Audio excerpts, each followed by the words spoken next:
coach today, man. Golly. Hey CJ, Nico was talking about all the little things you do behind the scenes to get better every week. Would you call yourself a perfectionist? Uh, a perfectionist? Yes, I would. It's hard to live like that, but I just put pressure on myself and just try to be the best prepared as I can. So, yeah, I would say I'm a perfectionist, but it's hard doing that. Uh, I'm really hard on myself, which is a good thing, but I'm trying to be more accepting of my flaws and like plays I don't make. But at the same time, I'm not. I'm a perfectionist. I can't even sugarcoat it. But yeah. What are some of the challenges of the Saints defense, and does it seem like one of the better defenses in the league this year? Yeah, I definitely think they're definitely top five defense, all around, run game, pass game. They do everything really well. They play as one. You can tell they play as one unit. Their DBs are really good. Number one, Marshawn Lattimore, Tyrann Matthews, really smart. I think they're getting the other safety, number 9, back, or isn't another 9, number 6. Um, I think his name is Neil, something Neil or something like that. Really good player. D-line is really stout. Cam Jordan is really good. Brian Brzee, who I actually played in the All-American Bowl, I think, in high school. Somebody I got to know over the recruiting process and then over the draft and everything. Really good player. So all around, man, they're really stout. Demario Davis is the head of that. He's a great player. Former teammate of mine, Pete Warner, their will linebacker, very athletic, very good getting his hands on the ball. So, man, we got to be on our A game. Definitely a great defense. Speaking of really good, the Saints have this wide receiver who's we know very well. He's all right. No, What I'm just makes kidding. Chris Olave so good? How can you guys still kind of communicate with him? Nah, Chris is that guy, man. He's definitely, in my opinion, top 5 receiver, top 10 receiver in this league. He shows it week in and week out. I think defenses are trying to take away his big playability, so they often double him or back up to not give him those shots. But man, I think he's very slept on with his route running. He has great routes, very clean body language, gets in and out of his breaks really fast, and he makes every route look the same, which is really hard on DBs. Plays at one speed, and that's just really fast. And I think his hands are underrated. He catches everything. Like, just give him a chance. He gets his hand on, he probably gonna catch it. So, yeah, that's my guy, man, for life. He's a good dude. Still talk to him every once in a while. And excited to see him. I think I seen him when we played him in preseason. So, it'd be cool to play against him. CJ, you played so well so far this season, but what did you learn in that late touchdown drive that you led the team on? What did you learn about yourself? Take a little more off the clock. Nah, that's okay. All jokes aside, just learn. I mean, this league is what you make it. Is what you put in is what you get out. I put in a lot of work throughout the week with my teammates. We do an extra 2-minute drill, 4-minute drills. We have things called bleed situations where we want to end the ball at the half, or have the ball at the end of the half, or point. So a lot of different situational things that we've been doing since OTAs, and the fruit of your labor is starting to show up on publicly when it was just private for a long time. Like the saying, whatever is done in the dark comes to light, is true. So there's a lot of work that's been put in from not only myself but from my teammates, and then I think we all trust each other. That's something I think pops up on our film, like the trust I have in our receivers and our O-line. Our running backs have trust in how they're going to block. We all play as one. I think that's something that pops up on the film if you cut on our tape, is how we all want to play for each other. So that last drive kind of was a testament to that, and hopefully if we get put in that situation again, we do the same thing or even better. And hopefully we don't get in those situations anymore and just handle business before that. So it was good to see it on tape, though. Speaking of the game, off that question, Robert was said that you told the huddle. You told them what they were going to do with the Falcons. You told Dalton, be ready. You told what at that point were you seeing in the Falcons defense that you knew what they were going to do? I don't want to give out all my secrets, but I just had I think it's like a gut feeling that you get like in between the games. So me and Bobby had a conversation on the sideline. about like a certain route that we wanted to do, and we didn't have it in at practice. I just felt like in those big time situations, the guys that Jesse Bates is a great player, like super good, really instinctive. Like he almost picked me off on he like did some weird 360 turn. It's the first time I've seen that, so now I got it in my bank, and hopefully he don't ever get me again.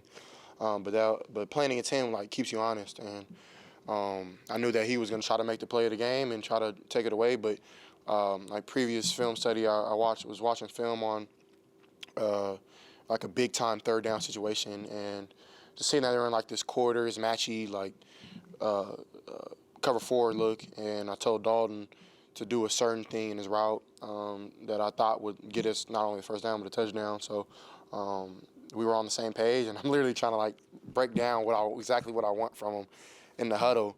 And at first, I don't think it registered, and then he was like, "Okay, I get it." So Dalton's really smart and made a hell of a route. But yeah, man, just being instinctive, just trying to put my guys in the best position to make plays and win games. And that instant, like it was really special. And Bobby and them were really happy on the sideline, and he was a part of that too. Talking on the sideline with him, I told him that I was thinking about doing it, and he was like, "Man, if you feeling it, go ahead and make a play." So made the play, and is what it is. CJ, after the game, you were in the locker room and it was three of your offensive linemen and you were standing there talking to them and y'all were talking about certain things that happened during the game. How hard is it for you to be able to, flush that loss out of your system so quick to be able to move on but also still take in what just happened? Yeah, it's a mixture. I think, like I've told y'all before, like by Monday or Tuesday, I'm usually over the game and on to the next one. And in this league, that's what you have to do because the next opponent is just as good or even better. So for us, like we were like, dang man, we did some special things. We need some things that we need to clean up. We shouldn't have been in that situation anyways. We should have scored more points. And it is what it is though. Like now we got to move on and play the Saints and take the good things that we did and make those better, and take the bad things that we did and fix those things, and play solid, sound Texan football. So there was some good things that we talked about in that moment, but definitely want to get the win in that. And I feel like the reason we didn't win was because we didn't score on offense enough, and we need touchdowns in this league, not field goals. So. CJ, you just kind of going through that, what you were telling Dalton to do on that touchdown. Is that just you balling, or is that maybe a testament of the growth that you've had in this offense? Is that a moment you look back on and say, you know what, the offense is clicked for me now, and I felt comfortable enough to do that? Yeah, I would say it's a little bit of both. I think I'm starting to get a little comfortable with this offense and playing fast and giving input to Bobby and our coaches on the offensive side of the ball. And I think now they're starting to trust me with the ball. And I think when you're doing that, it's a recipe for success. And that's how big time plays and big things happen in a season, is when coaches and players finally mesh and trust each other. Because it doesn't just happen right away, and that's just life. So, but for me, man, it's just as quick as you get comfortable, you can get uncomfortable in this league. So I'm keeping the pressure on myself. Like y'all was saying, I'm trying to be a perfectionist in everything that I do. I want every rep at practice.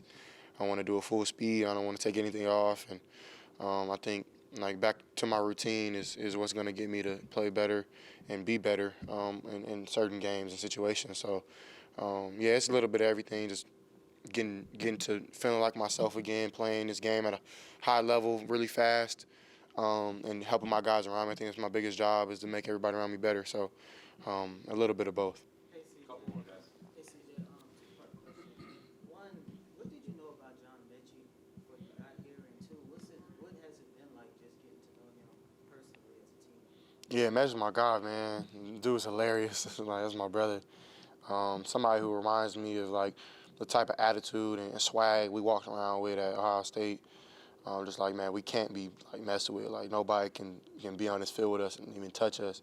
And he walks around with that swag that I remember, like from my receiver room back in college. And I think everybody in our room now has it. And I think Mech like kind of just naturally, like since he was born, he knew that he was gonna be great at something. So I think it's really special that we're starting to give him the ball some more. I think he deserves it. He's putting it on film time and time again of just being open, being sound, being crisp. working really hard, and he loves playing football. Like, you can just tell how he blocks. So, man, it's been a blessing to work with Mitch, and we spend a lot of time off the field as well, just chilling together as boys. So, Mitch is my brother, man. CJ, you and Tank, with the friendship and the connection on the field, how tough is it to not have him out there and just adjust to having other receivers and using other guys incorporating him? Yeah, it's tough. I wish Tank was out there, man. He's definitely one of our best receivers. A great player, and me and him have a special future to come. So, but this just like somebody goes down, next man up. Somebody else got to be ready, and I feel like we answered the bell when it came to that on Sunday, and now we got to do it again. And I mean, I think maybe even Tank might play. I don't know. I'm not sure what's really going on. So you never know what can happen. He might be able to play. So whatever happens, I know whoever steps up will be ready. CJ, you talked about. Last one, Sarge. Earlier you were asked about, knowing the offense and, being able to control the offense. When, as a quarterback, when do you know that it's, okay, now this is my offense. I know exactly what to do, exactly where everybody should be and how to lead that offense? That's a great question. Me personally, I think it's a certain look you get in the huddle from like vets and guys who've done it and been there before.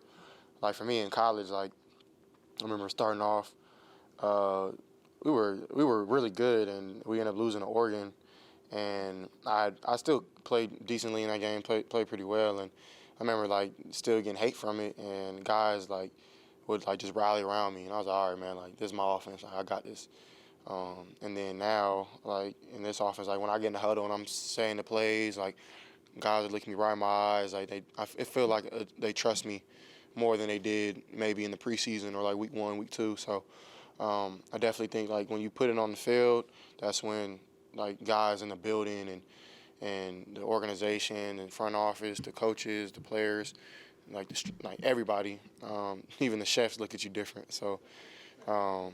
For me, like I just want to keep building trust and keep putting it on the field and keep playing well, because I know I can and I have that confidence in myself. But just as quick as you get comfortable and want to think that your stuff doesn't stink, that's when you get shot. So or make a mistake that you shouldn't make. So for me, I'm just staying on the little details and get better every day.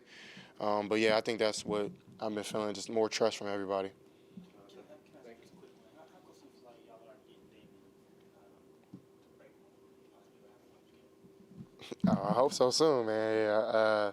Yeah, he's running really hard, so just got to be more sound from me calling the plays to executing it. So it should be soon. Yeah, DP's a great back. So, all right, man.